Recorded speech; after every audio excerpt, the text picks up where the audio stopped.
Hello learners, welcome to our channel advice Pawan. I hope आप लोग सभी के अच्छे होंगे।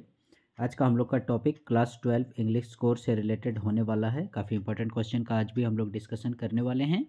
और आज का हम लोग का जो सेशन है that is related to question number 45, right an article on climate change. ठीक है, प्रीवियस वीडियो में देखिएगा हम लोग वुमेन एम्पावरमेंट को कर चुके थे। आप लोग से मिस हो गया को तो ज़रूर देख लीजिएगा।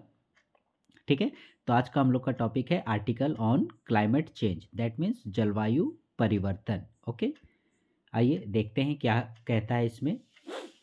Climate change, this is our article topic और हेडिंग।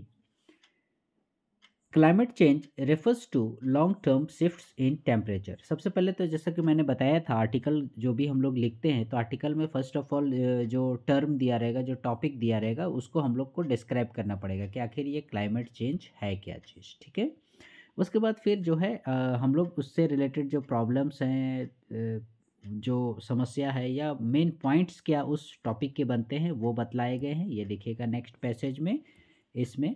और उसके बाद फिर यदि हो सके तो समस्या का समाधान भी हमें सुझाया जाता है। ठीक है, तो ये हम लोगों का जो थर्ड पैराग्राफ आप लोग देख रहे हैं क्लोजिंग वाला, ये हम लोगों ने जो उपाय बताए हैं क्लाइमेट चेंजेस से रिलेटेड। ठीक है, तो आइए हम लोग एक एक करके इस पूरे आर्टिकल को देखते हैं। ओके, तो सबसे पहले क्लाइमेट चेंज आखिर है क्या चीज़। ओके, तो climate change refers to long term shifts in temperature, यानी क्लाइमेट चेंज सीधे सीधे यदि बोला जाए तो ये क्या है, परिवर्तन है, शिफ्ट से। ठीक है, शिफ्ट्स यानी परिवर्तन, क्या चीज़ का, लंबे समय से जो टेम्परेचर में परिवर्तन आता है एंड वेदर पैटर्न, और मौसम मौसम के तौर तरीकों में। ठीक है, अभी देखिएगा, मान लीजिए आपका 8 महीने का देखिएगा, मान लीजिए आपका क्या चल रहा है, आप लोगों का समर चल रहा है, तो इसी तरह से ग्लोबल वार्मिंग होते जाएगा, पृथ्वी गर्म होते जाएगी। आप देखिएगा आपका 9 महीने का गर्मी का सीज़न चलेगा। ऐसे भी आप लोग देखिएगा हम लोग के यहाँ मतलब ठंड जो है आप लोगों का या तो दिसंबर या फिर जनवरी, इन 2 महीनों में ही ठंड सीमित रह गया है। ठीक है, और उसमें भी देखिएगा 15 से 20 दिन के आसपास। ठीक है, और साथ ही साथ जो है अभी देखिएगा 2 दिन पहले बारिश हुई थी, उससे 1 सप्ताह पहले फिर बारिश हुई थी। ठीक है, जनवरी में, दिसंबर में। ठीक है, फिर अभी देखिएगा कल का भी मौसम का पूर्वानुमान है कि कल भी बारिश हो सकती है हमारे झारखंड एरिया में। ठीक है, तो ऐसा करके होता है। तो ये जो परिवर्तन हो रहा है इसी को ही हम लोग क्लाइमेट चेंज कहते हैं, जलवायु परिवर्तन। धीरे धीरे ये देखिएगा एक ट्रेंड बन जाएगा। ठीक है, तो ये जो पैटर्न में बदलाव आ रहा है, ये जो तापमान में परिवर्तन आ रहा है, यही जलवायु परिवर्तन है, दैट मीन्स क्लाइमेट चेंज। और ये जो जलवायु परिवर्तन होता है, ऐसे तो इसके प्राकृतिक कारण भी है, लेकिन mainly primarily caused by human activities like burning fossil fuels. ठीक है, जो जीवाश्म, जो ईंधन वगैरह हम लोग जलाते हैं। ठीक है, मनुष्य की और भी कई सारी एक्टिविटीज़ हैं जिसके चलते ये मुख्य मुद्दा है जलवायु परिवर्तन। जैसे पेड़ों की कटाई करना, वनों का सफाया करना। ठीक है, जो हमारे 4 प्रिंसिपल बायोलॉजिकल सिस्टम है, ठीक है, अर्थ, ग्रासलैंड है, क्रॉपलैंड्स है, फिशरीज़ है, फॉरेस्ट है, इन सबको तहस नहस करना, बर्बाद करना। ठीक है, जो हमारे नेचुरल रिसोर्सेस है इन सबको ख़त्म करना। तो यही सब रीज़न है, मनुष्यों के द्वारा किए गए कार्य हैं। ठीक है, मतलब कार्य नहीं बोलिए, मतलब बुरे काम बोलिए, जिसके चलते हम लोगों को आज जलवायु परिवर्तन की समस्या को झेलना पड़ रहा है। ओके, इट्स ए प्रॉब्लम, ये समस्या है। क्यों समस्या है? Because it leads to extreme weather events, क्योंकि इसके चलते, इस जलवायु परिवर्तन के चलते एक्सट्रीम वेदर इवेंट्स, मौसम से रिलेटेड काफ़ी सारे परिवर्तन देखने को हमको मिलते हैं, जैसे आंधी, तूफान, सुनामी वगैरह जो आप लोग देखते हैं। ठीक है, या फिर राइजिंग सी लेवल्स, समुद्र के जल स्तर में वृद्धि होना। ठीक है, अभी भी हाल फिलहाल में देखिएगा कोई रिपोर्ट आया था जिसमें कि कितना मिलीमीटर, आपका 3 या 4 मिलीमीटर जो है सी लेवल इंक्रीज होते जा रहा है, ऐसा करके। एंड लॉस ऑफ बायोडाइवर्सिटी, और जैव विविधता। ठीक है, किसी भी क्षेत्र की जो पारिस्थितिकी होती है, जैव विविधता होती है, इसको हम लोग खोते जा रहे हैं। ठीक है, बहुत सारी स्पीसीज, जीव वगैरह आजकल देखिएगा कहीं भी हम लोग को गिद्ध वगैरह, चील वगैरह, कौवा वगैरह, ये सब देखने को नहीं मिलता है। ठीक है, तो ये स्पीसीज को भी खोते जा रहे हैं। ठीक है, which can harm our environment, जो कि हमारे एनवायरनमेंट को नुकसान पहुंचा रहा है। इकोनॉमी, हमारी इकोनॉमी को, आर्थिक स्थिति, अर्थव्यवस्था को भी, एंड हेल्थ, और हमारे स्वास्थ्य को भी। यानी एक जलवायु के परिवर्तन होने से देखिएगा कितनी सारी समस्याएं उत्पन्न हो रही है। Climate change is a significant environmental and social issue world wide. और अभी के समय में यदि देखा जाए तो ये जो क्लाइमेट चेंज की जो समस्या है, ठीक है, ये काफ़ी महत्वपूर्ण है। सिग्निफिकेंट मतलब क्या, इंपॉर्टेंट है। ठीक है, क्यों इंपॉर्टेंट है? क्योंकि ये एक सोशल इशू बन गया है। ठीक है, आपका एनवायरनमेंट यानी पर्यावरण से रिलेटेड इशू बन गया है, वो भी एक या दो स्टेट्स के या नेशंस के नहीं, बल्कि वर्ल्ड वाइड यानी विश्वव्यापी, पूरे विश्व भर की ये जो है सामाजिक समस्या और एनवायरमेंटल समस्या बन गई है। ओके, कोई भी देश इससे अछूता नहीं है। क्लाइमेट चेंज ऑफन रेफर्ड, और अक्सर हम लोग क्लाइमेट चेंज को इस रूप में भी व्यक्त कर सकते हैं, टू एज ग्लोबल वार्मिंग। ये जो हमारा ग्लोबल वार्मिंग हो रहा है यानी पृथ्वी का गर्म होना। ठीक है, धीरे धीरे हमारी पृथ्वी जो है वो गर्म होती जा रही है। ठीक है, पहले देखिएगा हम लोग का जो मैक्सिमम टेम्परेचर वगैरह रहता था, वो अभी देखिएगा कहीं कहीं पर आपका 40, 45, 50 ऐसे पहुंच जा रहा है। ठीक है, और फिर मिनिमम टेम्परेचर भी देखिएगा कहीं कहीं माइनस में चले जा रहा है। तो ये सब क्या है? यही आपका ग्लोबल वार्मिंग है। Is a result of increasing levels of atmospheric carbon dioxide या carbon monoxide and other green house gases emitted primarily by human activities such as cars and factories. ठीक है, हम मनुष्य जो कार्स वगैरह से जो निकलने वाला धुआं है, कार्बन डाइऑक्साइड, कार्बन मोनोऑक्साइड, ये सब छोड़ता है। फिर फैक्ट्रीज से निकलने वाला बहुत भारी मात्रा में जो धुआं है या वेस्ट प्रोडक्ट है, नदियों में जो जाता है, ये सारी चीज़ें, इन्हीं सब के कारण क्या होता है, हमारे वायुमंडल में, हमारे वातावरण में जो है कार्बन की मात्रा बढ़ते जा रही है। ठीक है, जो कि बहुत ही भयावह स्थिति उत्पन्न कर सकती है। ठीक है, तो वही चीज़ यहाँ पर हमने समझाया है। तो ये हो गया आप लोगों का किस विषय में, क्लाइमेट चेंज। ठीक है, ये क्लाइमेट चेंज आखिर है क्या चीज़। ओके, अब हम लोग देखते हैं कि आखिर इससे समस्याएं क्या होती हैं। ठीक है, if the current situation of climate change continues, यहाँ से जो है आप लोगों का पैरा चेंज है, देखिएगा। ठीक है, यहाँ पर फैक्ट्रीज के बाद आप लोग का पैरा चेंज है। यहाँ पर if the current situation of climate change, यदि यही स्थिति जलवायु परिवर्तन की रही, continues in a similar manner, इसी तरीके से जैसा अभी परिवर्तित हो रही है, then it will impact all forms of life on the earth, तो इसका असर जो है पृथ्वी पर रहने वाले प्रत्येक जीवों पर पड़ेगा। इम्पैक्ट माने असर पड़ना, ऑल फॉर्म्स ऑफ लाइफ यानी सभी प्रकार के जीवन पर, यानी जीवों पर इसका असर पड़ेगा। ठीक है, ऐसा नहीं कि हम मनुष्य हैं तो हम बच जाएंगे, हमारे पास बुद्धि है तो हम बच जाएंगे, ऐसा नहीं। ठीक है, नेचर के सामने, प्रकृति के सामने कोई नहीं बच पाया है। The earth's temperature will rise, पृथ्वी का टेम्परेचर जो है वो बढ़ता जाएगा, बढ़ता जाएगा। ठीक है, यही मैंने स्थिति रही, तो मैंने अभी बताया कि टेम्परेचर बढ़ते जा रहा है। The monsoon patterns will change, monsoon का जो पैटर्न है वो चेंज हो जाएगा। ऐसे भी देखिएगा जो हम लोगों का बरसात का सीज़न है, ठीक है, जो हम लोग आषाढ़ श्रावण बोलते हैं, उसमें वो बारिश ही नहीं होती है। और उसके बाद वाले महीनों में देखिएगा अक्टूबर में हो रहा है बारिश, नवंबर में बारिश हो रहा है, दिसंबर में बारिश हो रहा है, जनवरी में बारिश हो रहा है, ऐसा हो रहा है। तो ये क्या हो रहा है, the monsoon pattern will change.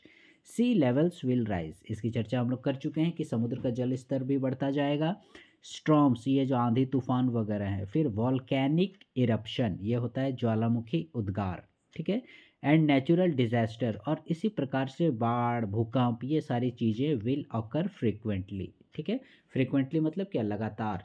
ठीक है, जल्दी जल्दी जल्दी जल्दी ये सारी समस्याएं उत्पन्न होने लगेगी। ठीक है, अभी तो देखिएगा आप लोग जैसे जापान, इटली, इस प्रकार के देश जो हैं भूकंप, ज्वालामुखी वगैरह वगैरह के लिए फेमस हैं। फिर देखिएगा धीरे धीरे क्या होगा, पूरा विश्व के सारे देश जो है इससे प्रभावित होने लगेंगे। तो इन सब के लिए जिम्मेदार कौन है, हम लोग हैं। ठीक है, the biological and ecological balance of the earth will get disturbed. इससे क्या हो रहा है, हम लोगों का पृथ्वी का जो बायोलॉजिकल जैविकीय बैलेंस है, इकोलॉजिकल बैलेंस है, ये डिस्टर्ब होते जा रहा है। ठीक है, जो एक जिस प्रकार से चलना चाहिए उस प्रकार से वो चल नहीं पा रहा है। The environment will get polluted, हमारा पर्यावरण, वातावरण, वायुमंडल जो है वो पल्यूट होते जा रहा है, दूषित होते जा रहा है, कार्बन की मात्रा बढ़ती जा रही है। ठीक है, and humans will not be able to get fresh air to breathe, यहाँ तक कि ऐसा यदि चलता रहा तो मनुष्यों को सांस लेने के लिए भी स्वच्छ वायु नहीं मिल पाएगी, and fresh water to drink. ठीक है, और पीने के लिए भी साफ़ पानी नहीं मिल पाएगा, ठीक है। ऐसे भी आप लोग देखिएगा, गाँव में तो चलो उतनी समस्या नहीं है, लेकिन आप टाउनशिप में चले जाओ तो देखोगे पानी के लिए लंबी-लंबी माने कतार लगी हुई रहती है, उसमें भी भरपाई नहीं हुआ तो देखोगे फिर टैंकर से पानी मुहैया कराया जाता है। तो सोचो पानी की कितनी समस्या है, ठीक है। चारों ओर हम लोग का पानी ही पानी है, लेकिन पीने के लिए नहीं मिलेगा। Life on earth will come to an end, और इस प्रकार से क्या हो गया, पृथ्वी पर जीवन लगभग समाप्त हो जाएगा, ठीक है। ये हमने समस्या बता दी, ठीक है। पहले पैराग्राफ में हमने बताया कि आखिर क्लाइमेट चेंज है क्या, और फिर हमने बताया इससे क्या क्या प्रॉब्लम्स होते हैं। अब हम लोग कुछ उपाय की चर्चा करेंगे, ठीक है। क्या है उपाय? द गवर्नमेंट ऑफ इंडिया, हालांकि ये वर्ल्ड वाइड प्रॉब्लम है, पूरे विश्व भर की समस्या है, ठीक है, लेकिन फिर भी हम लोग अपने भारत देश के बारे में बतलाते हैं। The government of India has taken many measures to improve the dire situation of climate change, यानी भारत सरकार की ओर से जो है काफ़ी सारे कदम, मेजर्स, उपाय किए जा रहे हैं, ठीक है, ताकि इसमें इम्प्रूव किया जा सके जो सिचुएशन है अभी क्लाइमेट चेंज का, ग्लोबल वार्मिंग का, पॉल्यूशन का, ठीक है। तो इससे रिलेटेड काफ़ी सारे स्कीम्स, प्रोजेक्ट्स, प्रोग्राम्स, ठीक है, चलाए जा रहे हैं, मीटिंग, सेमिनार्स वगैरह चलाए जा रहे हैं, और सब कोई साथ मिलकर काम कर रहे हैं, स्टेट गवर्नमेंट, फिर आपका सेंट्रल गवर्नमेंट, फिर वर्ल्ड गवर्नमेंट, ये सारी चीज़। It has initiated a green India programme, और इसी के तहत, ऐसे तो बहुत सारे कार्यक्रम चलाए जा रहे हैं तो सबकी चर्चा यहाँ करना पॉसिबल नहीं है, हमने एक का उदाहरण लिया है, ग्रीन इंडिया, ठीक है। भारत सरकार के द्वारा ग्रीन इंडिया प्रोग्राम चलाया जा रहा है, ठीक है। तो under which various trees are planted to make the forest land more green and fertile, जिसके चलते मतलब वेरियस ट्रीज, विभिन्न तरीके के पेड़ पौधे, वृक्षारोपण किया जा रहा है, पौधारोपण किया जा रहा है, ठीक है। किस लिए? टू मेक द फॉरेस्ट, कि हमारे जो जंगल है जिनकी कटाई हो रही है, जिनका सफाया हो रहा है, ठीक है, वो साफ होते जा रहे हैं, तो उसको ज़्यादा मोर ग्रीन, ठीक है, हरा भरा, एंड फर्टाइल, फर्टाइल मीन्स उपजाऊ, ज़्यादा हरा भरा और फर्टाइल या उपजाऊ बनाया जा सके। साथ ही साथ ये तो हो गया एक गवर्नमेंट के द्वारा चलाया जा रहा प्रोग्राम, और दूसरा हम लोग क्या कर सकते हैं, we need to follow the path of sustainable development, ठीक है। आप पूछेगा ये सस्टेनेबल डेवलपमेंट क्या है, तो सस्टेनेबल डेवलपमेंट कहने का मतलब है सतत संवहनीय विकास। दैट मीन्स आप इसको ऐसे समझ सकते हैं, ठीक है। मान लो हम लोगों के पास, ठीक है, ज़मीन के नीचे कोयला है, ठीक है, हम लोग जान रहे हैं हम लोग का झारखंड जो है वो कोयले के क्षेत्र में अग्रणी है, हम लोग का धनबाद, चरिया, रामगढ़, ये सब जो है कोयले का यहाँ प्रचुर भंडार है। तो सपोज़ मान लो ये ज़मीन है, यहाँ पर क्या है, आप लोगों का पूरा कोयला का भंडार है। हम लोग क्या कर रहे हैं, हम लोग को पता चला कि अरे यहाँ पर कोयला है, हम लोग इसको निकालना शुरू किए, निकालना शुरू किए, निकालते गए, निकालते गए, निकालते गए। एक समय ऐसा आ जाएगा जब ये पूरा भंडार खाली हो जाएगा, पूरा एकदम खोखला हो जाएगा, तब हम क्या करेंगे, ठीक है। अभी तो हम पूरा मनचाहा यूज़ कर ले रहे हैं, कोयले का खपत कर ले रहे हैं, ठीक है, और उसको बेच भी रहे हैं, उसको फैक्ट्रीज़ में यूज़ कर रहे हैं, अलग अलग सोर्सेज़ के लिए यूज़ कर रहे हैं, और निकालते जा रहे हैं, ठीक है, ये ख़त्म करते जा रहे हैं, ठीक है। तो इससे क्या होगा, हमारा जो नेक्स्ट जनरेशन आएगा, जो अगली पीढ़ी आएगी, वो जब यहाँ देखेगी तो उसको क्या मिलेगा, यहाँ पर कुछ नहीं, ठीक है, एक उजाड़ बंजर भूमि मिलेगा, ठीक है। तो क्या उन लोग कोयला का, बिना कोयला के रहेगा? नहीं रह सकता है, ठीक है। या फिर इसी प्रकार से और एक एग्जांपल देते हैं, ठीक है। मान लो हम लोग जो है फॉरेस्ट की कटाई कर रहे हैं, ठीक है, जंगलों की कटाई करते जा रहे हैं, ठीक है, इस प्रकार से। तो एक समय ऐसा आएगा कि ये काट काट के हम लोग पूरा ख़त्म कर देंगे, तो हमारा जो नेक्स्ट जनरेशन आएगा, ये लोग किताब में ही सिर्फ जंगल को, फॉरेस्ट को देखेगा, अपनी आँखों से नहीं देख पाएगा, ठीक है। बहुत सारे जीव जंतुओं को, ठीक है, अभी देखिएगा बाघ की संख्या गिनती में रह गई है, ठीक है, हाथियों की संख्या गिनती में रह गई है। तो इस प्रकार से ये स्पीसीज़ ख़त्म होते जा रहे हैं, ठीक है। तो इसी को हमको ऐसे यूज़ करना है कि हमारी ज़रूरत भी पूरी हो जाए, और हमारी आगे आने वाली जनरेशन भी उसका लाभ ले सके, ठीक है। सपोज़ जैसे हम लोगों के दादाजी ने कोई आम का पेड़ लगाया, तो आज हम उसका आम का मज़ा ले रहे हैं, आम खा रहे हैं, उसकी लकड़ियाँ को, सूखी लकड़ियों को जलावन के लिए यूज़ कर रहे हैं, उस पेड़ से हमें ऑक्सीजन मिल रहा है, उस पेड़ से हमें छाया मिल रहा है, तो कितने सारे यूज़ होते हैं। अब हम क्या करेंगे, अपने लाभ के लिए हमने इस पेड़ को काट के बेच दिया, ख़त्म कर दिया, ठीक है। कुछ फर्नीचर बना लिया, तो कुछ ऐसे कर लिया और पूरा पेड़ को ख़त्म कर दिया, तो हम मेरा जो अगला जनरेशन आएगा वो क्या करेगा, ठीक है? वो कहाँ से फल मिलेगा उसको? तो इसी को हम लोग बोलते हैं सस्टेनेबल डेवलपमेंट, यानी जो हमारे आप लोगों के नेचुरल रिसोर्सेज हैं, ठीक है, नेचुरल रिसोर्सेज, ठीक है, यानी जो प्राकृतिक संसाधन है, ठीक है, जितने भी खनिज भंडार हैं, कोयला वगैरह है, पेट्रोलियम वगैरह है, ठीक है, या फिर जो ग्रासलैंड है, अनाज युक्त भूमि है, घास युक्त भूमि है, फिशरीज है, मत्स्य मछली वगैरह का पालन वगैरह है, फॉरेस्ट जंगल वगैरह है, इन सब चीज़ों का, इन नेचुरल रिसोर्सेज का ऐसे उपयोग करना कि हमारी नीड्स, ठीक है, ज़रूरत जिसको बोलते हैं, हमारी ज़रूरत पूरी हो जाए और फिर हमें बचा के भी रखना है हमारी आगे आने वाली पीढ़ी के लिए, ठीक है। एक तरह से कहा गया है ना, हमें जो है ये प्रकृति जो है, ये जो नेचर है, ये जो संसाधन है, एक तरह से बोलिए तो हमें उधार में मिले हुए हैं, ठीक है, और हमें उसे पूरा सूद समेत हमें अपनी आगे आने वाले जनरेशन, हमारी आगे आने वाली पीढ़ी को लौटाना है, ठीक है। अब हम लोग ख़त्म कर देंगे तो क्या लौटाएंगे उसको, ठीक है। आई होप आप लोग ये सस्टेनेबल डेवलपमेंट का कंसेप्ट समझ में आ गया होगा, ठीक है, सस्टेनेबल डेवलपमेंट, ठीक है। और फिर भी यदि नहीं समझ में आया होगा तो आप लोग इससे रिलेटेड और एक वीडियो है जो हम लोगों का ग्रीन मूवमेंट रोल, जो आप लोगों का चैप्टर है द एलिंग प्लैनेट, उसमें भी इस टर्म को काफ़ी अच्छे से समझाया गया है, ठीक है। तो sustainable development to effectively address the concerns of climate change, ठीक है।